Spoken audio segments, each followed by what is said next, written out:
बोलो परशुराम भगवान की। मेरे साथ आज मौजूद है शास्त्री जी। आप परशुराम धाम में आज छठ पर्व का महोत्सव करवा के आए हैं। वहाँ पर लोगों ने सूर्य उपासना की है। क्या कार्यक्रम था वहाँ पर? आज सेक्टर 4 वैशाली में हमारे यहाँ भगवान परशुराम धाम एक मार्ग का उद्घाटन हुआ है, शिलान्यास। उसका नाम रखा गया भगवान परशुराम धाम, जिसका उद्घाटन शिलान्यास जो किया है वो कैबिनेट मंत्री सुनील शर्मा जी, महापौर गाजियाबाद की सुनीता दयाल जी, निगम पार्षद गौरव सोलंकी और ठाकुर अजब सिंह, चारों ने मिलकर के, और डीडीओ उपाध्यक्ष और सिंचाई विभाग के मुख्य अभियंता ने, पांचों लोगों ने मिलकर उस नाम का नामकरण किया है भगवान परशुराम धाम मार्ग। उसके उपलक्ष्य में छठ घाट पर रंगारंग कार्यक्रम हुए, सांस्कृतिक कार्यक्रम हुए, जिसमें बहुत सारे पूर्वांचल के लोग आए, सूर्य भगवान को अर्घ दिया, डूबते हुए सूर्य को अर्घ दिया, और नृत्य हुए, बहुत सारे धार्मिक कार्यक्रम हुए, और अन्य लोग आए, कई अलग अलग लोगों सामाजिक लोग थे जिन्होंने वहां पर बढ़ चढ़ कर भाग लिया। और छठ पूजा एक ऐसा महोत्सव है, ये महापर्व है हमारे पूर्वांचल के लिए। गर्व की बताया कि दिल्ली जैसे राष्ट्रीय राजधानी के नजदीक इतने तरीका से घाट बने हुए हैं, इतने अच्छे लोग यहाँ करते हैं। इससे पता चलता है कि पूर्वांचलों की कितनी जनसंख्या है यहाँ पर, इतने हजारों तादाद। शास्त्री जी, मैं एक चीज पूछना चाहूंगा कि मैंने देखा जो सूर्य उपासना की जाती है, इसकी मान्यता ये है कि या तो पोखर हो या तालाब हो, और या गंगा का किनारा हो या कोई नदी हो, उसमें ये सूर्य उपासना की जाती है, चाहे डूबते हुए सूर्य को अर्घ दिया जाए या उगते हुए सूर्य को। लेकिन जमुना में लोग जाने से कतराते हैं, ऐसा क्या कारण है? छठ मैया जो है वो सूर्यपुत्री हैं। जो छठ मैया महापर्व मनाया जाता है ये सूर्यपुत्री हैं, इसलिए किसी भी जो पानी, दरियाओं, पोखर, नदी या गंगा नदी किनारे इसलिए बनाया जाता है कि ये जो पुत्री हैं छठ मैया वो सूर्य की हैं, और सूर्य को उपासना मानते हुए डूबते हुए सूर्य और उगते हुए सूर्य दोनों का उपासना मानते हैं। रहेगी जमुना जी की बात, जमुना जी की इतनी हालत खराब है कि उसके अंदर गंदा नाला बन चुकी है। 15 साल में केजरीवाल ने जमुना जी को गंदा नाला बना दिया। उसके अंदर केमिकल आता है, झाग बनती है, उसमें स्किन की प्रॉब्लम होती है, आप डुबकी नहीं लगा सकते। सारे जमुना जी का बेड़ा गर्क कर दिया, और ऐसे शासन वालों को दोबारा वोट न दें। मैं तो ये चाहता हूँ भाजपा की सरकार आए दिल्ली में और एक बार जमुना जी की सफाई हो। जब केजरीवाल जी दीपावली पर पटाखों पर बैन लगा सकते हैं, तो क्या जो गंदे या केमिकल युक्त नाले यमुना जी में गिर रहे हैं उन पर भी तो बैन लगा सकते हैं? क्यों नहीं लगाते? क्या कारण? भाई केजरीवाल की बात मत करो, दिवाली बात करो। जो हिंदू धर्म के जितने त्योहार हैं उस पर जितने ये कम्युनिस्ट विचारधारक लोग हैं, ये लोग हमारे त्योहार में बाहर करते हैं। पटाखे मत चलाओ, आप फुलझड़ियां मत चलाओ, आप रोशनी मत करो, इससे पॉल्यूशन होगा। अरे भाई, तू पराली जो पाकिस्तान वहां जल रही है उसमें पंजाब में, उसके तो कुछ नहीं बोल रहा। तो पटाखों बैन लगा दो, इस पे बैन लगा दो, उस पे बैन लगा दे। तू सिवाय ये जल बोर्ड के सारे अगर सेफ्टी टैंक बन जाते, ट्रीटमेंट प्लांट बन जाते, और नालियों में पानी न जाए, जमुना जी अपने साफ हो जाए। दूसरी बात, औखला से कालीकुंज से लेकर के और आपका वो जहाँ प्लांट है, क्या कहते हैं, वजीराबाद, उस प्लांट से लेकर के कालिंदी जमुना जी की दोनों तरफ झुग्गियां बसी बांग्लादेशियों की, वो उसी में पेशाब करते हैं, उसी में टट्टी करते हैं, उसी में कपड़े धोते हैं। जमुना जी की इतनी बुरी हालत हो गई। आज एनजीटी ने एक बयान दिया, अपना अगर आप पढ़ा हो, एनजीटी कह रही है कि सरकार का मन ही नहीं है कि इस गंगा जमुना जी को साफ करें, क्योंकि उनका वोट बैंक खिसक जाएगा।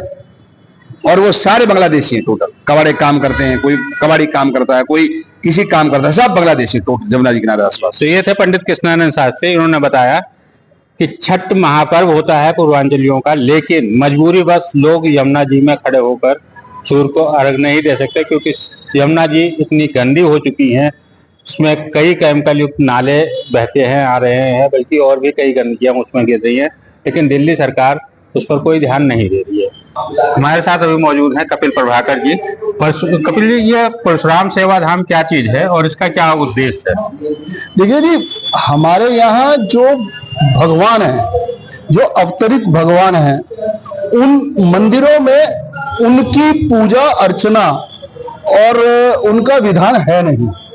मंदिरों में केवल अगर आप जाएंगे आज की तारीख में, भगवान विष्णु ने कितने अवतार लिए, यदि आप ये बच्चों से प्रश्न पूछें तो उनकी जानकारी में नहीं।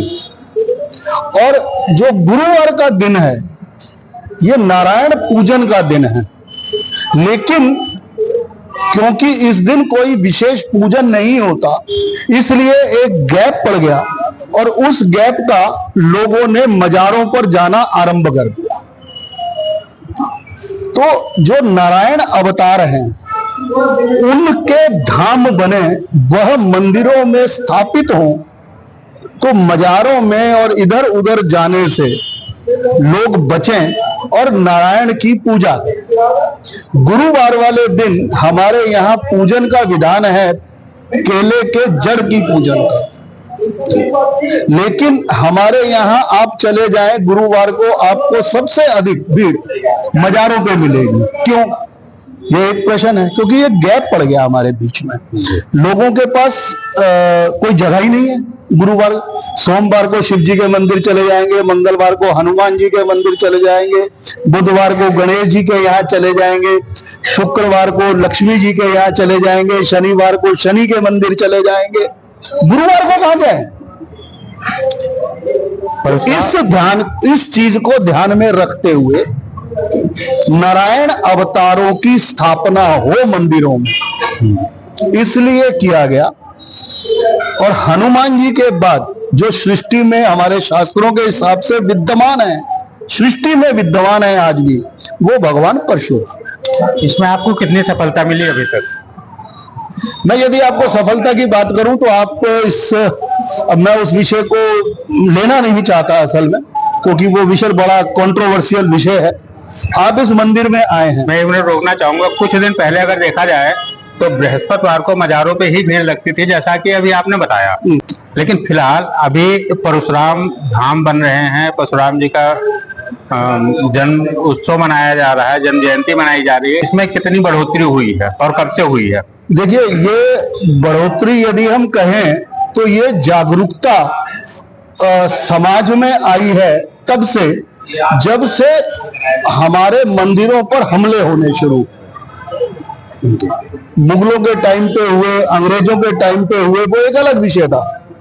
देश की स्वतंत्रता के बाद जब रोहिंग्या मुसलमान इस देश के अंदर आए और मंदिरों पर हमले होने शुरू हुए, तब समाज में एक जागृति पैदा हुई कि हमें संख्या में इकट्ठा होना। तो लोग एकत्र होने लगे, जुड़ने लगे। जब व्यक्ति जुड़ता है तो उसमें से कुछ ना कुछ नया निकलता है। तो ये एक जैसे जैसे समाज में जागृति आ रही है, उसमें से निकलने वाला साधन है। भगवान परशुराम जी को हम क्या विष्णु का अवतार मानेंगे या ब्राह्मणों के देवता मानेंगे? हम क्या मान सकते हैं? देखिए जी, वो विष्णु के अवतार है। विष्णु के अवतार है। विष्णु के अवतार हैं। तो ये थे कपिल जी, इन्होंने बताया कि परशुराम जी विष्णु अवतार है और हर बृहस्पतिवार को इनकी पूजा होनी चाहिए। परशुराम जी देखो आए, परशुराम जी देखो आए, मंगल हम गीत गाए हैं। देखो आज परशुराम जी आए, मंगल गीत गाए हैं। रंग बिरंग फूल खिले हैं, रंग बिरंग फूल खिले हैं। भारत वासियों को दिल ये मिले हैं, भारत वासियों के दिल ये मिले हैं। सनातन धर्म प्रचार देखो देखो आयो रे, परशुराम पायो परशुराम जी देखो यार, देखो देखो आए हैं। माँ छठिया के शुभ अवसर पर धूप और दीप जलाए हैं। देखो देखो परशुराम जी आए हैं, सबको आज बुलाए हैं। बोलो परशुराम भगवान।